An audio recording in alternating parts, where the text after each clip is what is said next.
Thank minister గారిని. Appointment అడిగిన వెంటనే ఇమీడియట్గా మార్నింగ్ రమ్మని చెప్పారు. So first I would like to thank minister గారు ఫర్ గివింగ్ అన్ అపాయింట్మెంట్.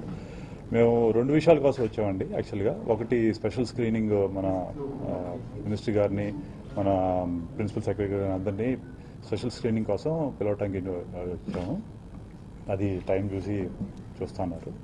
రెండోదేమో మన ఎక్స్ట్రా షోస్ కోసం అండి. ఎందుకంటే మనం టిపికల్గా రైట్ నా ఓన్లీ 4 షోస్ ఆర్ అలౌడ్.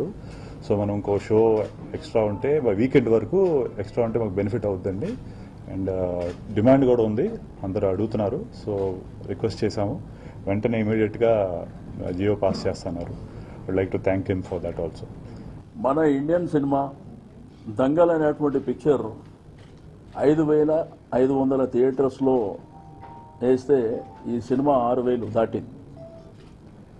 మీకు దేశ విదేశాల్లో 2,000 థియేటర్స్లో సినిమా రిలీజ్ చేస్తుంది. కానీ ఈరోజు ఒక తెలుగు వాళ్ళమైనందుకు అందరం గర్వపడుతున్నాం. ఈ దేశంలోనే కాకుండా ప్రపంచంలో కూడా మరి ఈ సినిమాకు ఉన్నటువంటి ఇంపార్టెన్సీ. రెండోది పొలిటికల్ సిస్టంలో కూడా మొన్న ఉత్తరప్రదేశ్ అంతా తిరుగుతూ ప్రైమ్ మినిస్టర్ గారు బాహుబలి కట్టప్ప గురించి మాట్లాడారు. మన ప్రైమ్ మినిస్టర్ గారు మాకు కూడా అసెంబ్లీలో ఈ మధ్యకాలంలో అది స్టార్ట్ అయింది. ఏది ఏమైనప్పటికీ ఈ చిత్ర నిర్మాతలు మరి డైరెక్టర్ రాజమౌళి గారికి, ప్రభాస్, రానా,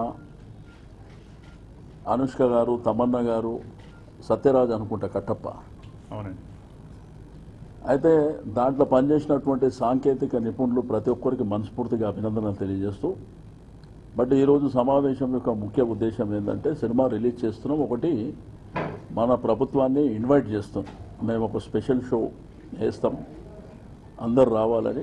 సీఎం గారేమో ఢిల్లీలో ఉన్నారు, సీఎం గారిని కలుద్దామని. అయితే పొద్దున ముఖ్యమంత్రి గారు మాట్లాడినప్పుడు ఇట్లా ప్రొడ్యూసర్ వస్తుందంటే వాళ్ళు ఏమడిగినా ఇవ్వండి, దీని ఇంపార్టెన్స్ అటువంటిది.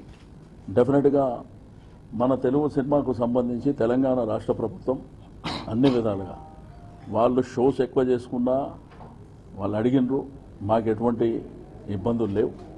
డెఫినెట్గా సినిమా ప్రమోషన్ కోసం తెలంగాణ ప్రభుత్వం కూడా ముందుంటుంది. కాబట్టి తప్పకుండా ఇటువంటి చిత్రాలు రావాలి. మన తెలుగు సినిమా ఇండస్ట్రీ ఈరోజు హైదరాబాదు దేశానికి హబ్ కాబోతుంది సినిమా ఇండస్ట్రీ కూడా.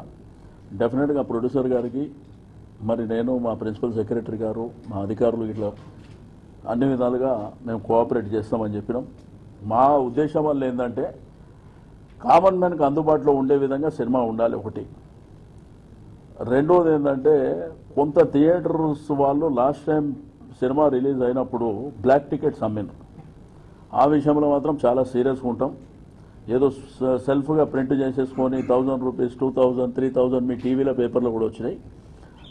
అఫీషియల్గా మనం ఏదైతే చెప్పినటువంటి రేట్స్ ప్రకారమే అమ్ముతారు. అట్లాంటి ఏదైనా ఉంటే క్రిమినల్ యాక్షన్స్ తీసుకుంటాం.